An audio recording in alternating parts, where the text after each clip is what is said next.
ശക്തമായ പോരാട്ടമാണ് ഇത്തവണ തൃശൂർ കോർപ്പറേഷനിൽ. ഭരണം നിലനിർത്താനാകുമെന്ന ആത്മവിശ്വാസത്തിലാണ് LDF. എന്നാൽ കഴിഞ്ഞ തവണ കൈവിട്ട ഭരണം തിരിച്ചുപിടിക്കുമെന്ന് UDF പറയുന്നു. ലോക്സഭാ തെരഞ്ഞെടുപ്പിലുണ്ടാക്കിയ മുന്നേറ്റം ഈ തദ്ദേശത്തിലും ആവർത്തിക്കാനാകുമെന്ന പ്രതീക്ഷയിലാണ് BJP. കോൺഗ്രസ് വിമതനായി ജയിച്ച MK വർഗീസിനെ കൂട്ടുപിടിച്ചായിരുന്നു LDF അധികാരം പിടിച്ചെടുത്തത്. ഇത്തവണ തൃശൂർ ആർക്കൊപ്പം നിൽക്കും? വ്യക്തമായ കണക്കുകളും വിവിധ ഘടകങ്ങളും വിശകലനവുമായി ഇലക്ഷൻ ഡെസ്കിൽ നിന്ന് നജ്മയും ഒപ്പം തൃശൂരിൽ നിന്ന് നടരാജും ചേരും. ആദ്യം നജ്മയിലേക്കാണ്. നജ്മ, ഈ പറഞ്ഞതുപോലെ തന്നെ ഇത്തവണയും ഭരണം തുടരാനാകുമെന്ന പ്രതീക്ഷയിൽ തന്നെയാണ് LDF ഉള്ളത്. പക്ഷേ കഴിഞ്ഞ തവണ നഷ്ടപ്പെട്ട ഭരണം തിരിച്ചുപിടിക്കുമെന്ന ആത്മവിശ്വാസത്തിലാണ് UDF ഉള്ളത്. എന്തായാലും ഇപ്പോൾ എന്താണ് മണ്ഡലത്തിൽ പ്രധാനമായും തൃശ്ശൂരിൽ പ്രധാനമായും ചർച്ചയാകുന്ന വിഷയങ്ങൾ? അതോടൊപ്പം തന്നെ എങ്ങനെയാണ്, ആരൊക്കെ ഉയർത്തിക്കെട്ടിയാണ് ഇവർ മത്സരരംഗത്തേക്ക് എത്തുന്നത്? ആരൊക്കെയാണ് ഈ മേയർ സ്ഥാനാർത്ഥികളായി പരിഗണിക്കുന്നത്? അനീഷ, നമുക്ക് വിശദമായിട്ട് തന്നെ നോക്കേണ്ടതുണ്ട്. കേരളത്തിലെ സാംസ്കാരിക നഗരിയിൽ LDF ഭരണ തുടർച്ച ഉണ്ടാകുമോ, UDF തിരിച്ചുപിടിക്കുമോ, BJPയുടെ അവസ്ഥ എന്ത് എന്നൊക്കെ നമുക്ക് വിശദമായി തന്നെ നോക്കാം. തൃശൂർ കോർപ്പറേഷനിൽ നിലവിൽ ആകെയുള്ളത് 55 സീറ്റുകളാണ്. അതിൽ തന്നെ LDFന് 24, UDFന് 24, BJPക്ക് 6. ഇവിടെ നോക്കുമ്പോൾ തന്നെ നമുക്ക് മനസ്സിലാവും LDFനും UDFനും ഒരുപോലെയായിരുന്നു സീറ്റ് നിലയുണ്ടായിരുന്നത്. എന്നാൽ സ്വതന്ത്രനായി ജയിച്ചിരുന്ന ഒരു സീറ്റിന്റെ പിന്തുണയിലാണ് LDF ഇന്ന് തൃശൂർ കോർപ്പറേഷൻ ഭരിക്കുന്നത്. പക്ഷേ നിലവിലെ ഒരു മാറ്റം എന്ന് പറയുന്നത് ഒരു സീറ്റ് കൂടെ കൂടിയിട്ടുണ്ട് തൃശ്ശൂരിൽ. ഇപ്പോൾ നിലവിൽ 56 സീറ്റുകളാണ് ഉള്ളത്.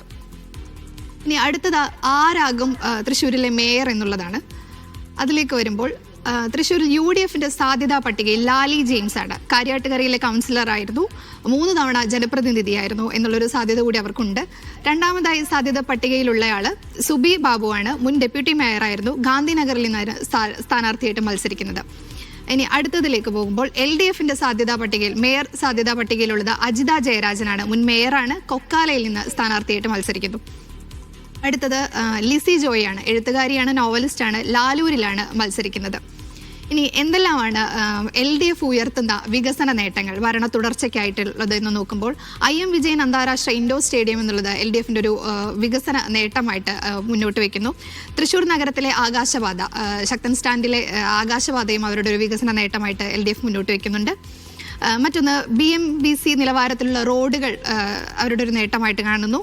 വിവിധ സ്ഥലങ്ങളിൽ മാലിന്യ പ്ലാന്റുകൾ സ്ഥാപിച്ചു എന്നുള്ളതും LDF മുന്നോട്ട് വയ്ക്കുന്നതാണ്. അതുപോലെ CPI പുറത്താക്കിയ മുൻ ഡെപ്യൂട്ടി മേയർ ബീന മുരളി ഉൾപ്പെടെയുള്ള വിമതർ LDFന് ഒരു വലിയ വെല്ലുവിളിയായി പ്രതികൂല സാഹചര്യം ഉണ്ടാക്കുന്നുണ്ട്. അതും നമ്മൾ കാണേണ്ട ഒരു കാര്യം കൂടിയാണ്. മറ്റൊന്ന് LDFന്റെ വികസന പ്രവർത്തനങ്ങൾ, സർക്കാർ പദ്ധതികളുടെ നേട്ടമുണ്ട്. കേരള കോൺഗ്രസുകാരെ അനുനയിപ്പിക്കാനായി എന്നുള്ളതും ഇത്തവണത്തെ തെരഞ്ഞെടുപ്പിൽ ഒരു അനുകൂല സാഹചര്യം ഉണ്ടാക്കുന്നതാണ്. ഇനി അടുത്തത് കരുവന്നൂർ കേസും ശബരിമല വിവാദം, പൂരം കലക്കൽ, പാലിയേക്കര ടോൾ പ്ലാസയിലെ ഗതാഗത കുരുക്ക് തുടങ്ങിയവ ഒരു പ്രതികൂല സാഹചര്യമായിട്ട് തന്നെ നിൽക്കുന്നുണ്ട്. നമുക്കറിയാം, കരുവന്നൂർ സഹകരണ ബാങ്കുമായിട്ട് ബന്ധപ്പെട്ട വലിയ വിവാദങ്ങളും ശബരിമല വിവാദവും അതുപോലെ തന്നെ പൂരം കലക്കലൊക്കെ തൃശ്ശൂരിനെ സംബന്ധിച്ച വലിയ വിഷയങ്ങളായിരുന്നു. അതൊക്കെ എങ്ങനെയായിരിക്കും തെരഞ്ഞെടുപ്പിൽ പ്രതിഫലിക്കുക എന്നുള്ളത് നമ്മൾ കണ്ടു തന്നെ അറിയണം. ഇതെല്ലാം ഒരു LDFന്റെ ഒരു പ്രതികൂല സാഹചര്യങ്ങളാണ് തെരഞ്ഞെടുപ്പിൽ. അടുത്തത് 6 വിമതർ എന്നുള്ളതാണ് UDFന്റെ ഒരു പ്രതികൂല സാഹചര്യം ഉണ്ടാക്കുന്നത്. ഗ്രൂപ്പ് പോര്, അതുപോലെ സ്ഥാനാർത്ഥി നിർണയത്തിലെ പ്രതിഷേധവും ഒക്കെ UDFന് ഒരു പ്രതികൂല സാഹചര്യമാണ് തെരഞ്ഞെടുപ്പിൽ ഉണ്ടാക്കുന്നത്. മറ്റൊന്ന് മുതിർന്ന നേതാക്കളുടെ പിണക്കം, പലരും പാർട്ടിയിൽ നിന്ന് രാജിവെച്ചു എന്നുള്ളൊരു അവസ്ഥ കൂടിയുണ്ട്. പക്ഷേ അവർക്കൊരു പ്രതീക്ഷയുള്ളത് ഭരണവിരുദ്ധ വികാരത്തിൽ തന്നെയാണ്. നേരത്തെ പറഞ്ഞ പോലെ ശബരിമല വിവാദം, പൂരം കലക്കലൊക്കെ ഒരു ഭരണവിരുദ്ധ വികാരങ്ങളായിട്ട് ഉയർന്നു നിൽക്കുമ്പോൾ അത് ഉറപ്പായിട്ടും UDFന് ഒരു സാധ്യത ഉണ്ടാക്കുന്ന കാര്യങ്ങളാണ്.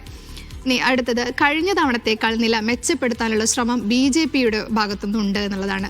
UDFും LDFും ഒക്കെ ഭരണവിരുദ്ധ വികാരങ്ങളും വികസന നേട്ടങ്ങളൊക്കെ മുന്നോട്ട് വയ്ക്കുമ്പോൾ അതിനെ എങ്ങനെ ഉപയോഗിക്കാം എന്നുള്ളതാണ് BJP നോക്കുന്നത്. കഴിഞ്ഞ തവണത്തേക്കാൾ നില മെച്ചപ്പെടുത്താനുള്ള ഒരു ശ്രമം BJPയുടെ ഭാഗത്തുനിന്നുണ്ട്. കേന്ദ്ര പദ്ധതികൾ ചർച്ചയാക്കുന്നുമുണ്ട് തെരഞ്ഞെടുപ്പിൽ. അതുപോലെ സുരേഷ് ഗോപി എന്നുള്ളൊരു ഫാക്ടർ കൂടി BJP മുന്നോട്ട് വയ്ക്കുന്നുണ്ട്. പ്രതിച്ഛായ ഒരേ സമയം അനുകൂലവും പ്രതികൂലവുമാണ്. നമുക്കറിയാം സോഷ്യൽ മീഡിയയിലേക്ക് എങ്ങനെയാണ് സുരേഷ് ഗോപിയുടെ പ്രതിച്ഛായ ആളുകൾ ഏറ്റെടുക്കുന്നത്, എത്തരത്തിലാണ് അത് വരുന്നതെന്നുള്ളത് നമ്മൾ കാണുന്നതാണ്. അത് പക്ഷേ സുരേഷ് ഗോപി എന്നുള്ളൊരു ഫാക്ടർ BJP തൃശ്ശൂരിൽ നിന്നുള്ളൊരു MP ആണ്. അപ്പോൾ സ്വാഭാവികമായിട്ടും അതിന് തെരഞ്ഞെടുപ്പിൽ അത് ഗുണപ്പെടുത്താനുള്ള ഒരു ഗുണത്തിലേക്ക് വരാനുള്ള ഒരു ശ്രമമൊക്കെ BJPയുടെ ഭാഗത്തുനിന്ന് ഉണ്ടാവും. പക്ഷേ ആ ഒരു പ്രതിച്ഛായ അനുകൂലമായിട്ടാണോ പ്രതികൂലമായിട്ടാണോ സംഭവിക്കുക എന്നുള്ളത് നമ്മൾ കണ്ടു തന്നെ അറിയേണ്ടതുണ്ട്. നിലവിൽ ഇതൊക്കെയാണ് തൃശ്ശൂർ കോർപ്പറേഷനിൽ ഇനി ആരായിരിക്കും മേയർ എന്ന് നമ്മൾ നോക്കുമ്പോൾ നമുക്ക് കാണുന്ന വിഷയങ്ങൾ. അനീഷ.